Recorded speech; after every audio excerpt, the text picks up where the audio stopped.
Good afternoon বন্ধুরা, সবাই কেমন আছেন? আমি খুব ভালো আছি। মিষ্টি ব্লকের তরফ থেকে আপনাদের অনেক অনেক শুভেচ্ছা রইল। আজকে এই যে সয়াবিনের পকোড়া বানাবো। প্রথমে একটু লবণ দিলাম, সব মশলাই ঢালবো। একটু জিরে গুঁড়ো, একটু লঙ্কা গুঁড়ো,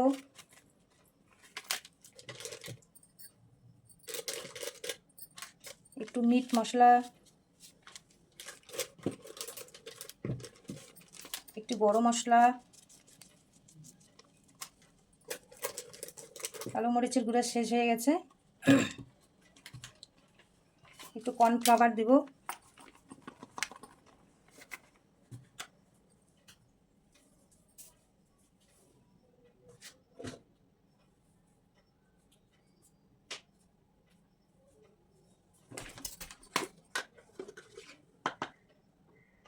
একটু হলুদ গুঁড়ো। এখন এটাকে মাখবো।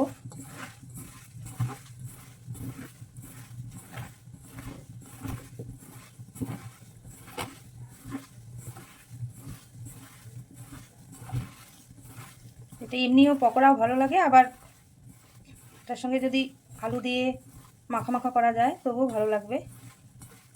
সামান্য একটু জল দিতে হবে মনে হচ্ছে।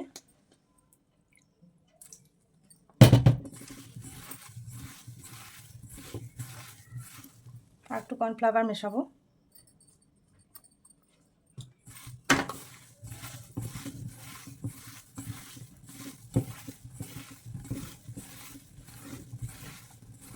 আজকে আমাদের দুপুরের মেনু খুব একটা ভালো নেই, বাজার যাওয়া হয়নি, তাই ঘরে মুগ ডাল ছিল, মুগ ডাল, সয়াবিনের পকোড়া, পটল ভাজা, শিউলি পাতার বড়া, এগুলোই আজকে দুপুরের মেনু।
হ্যালো বন্ধুরা, এই যে সয়াবিনের পকোড়া হয়ে গেল।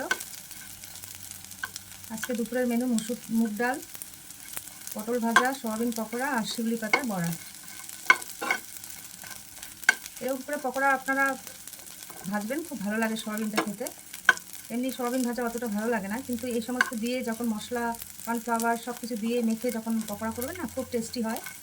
আমি অনেকবার বানিয়েছি, ভালো লাগে। তো আজকে তাই করলাম।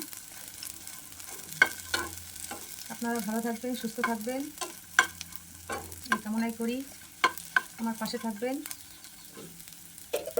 ভালো লাগলে লাইক, কমেন্ট, শেয়ার করবেন।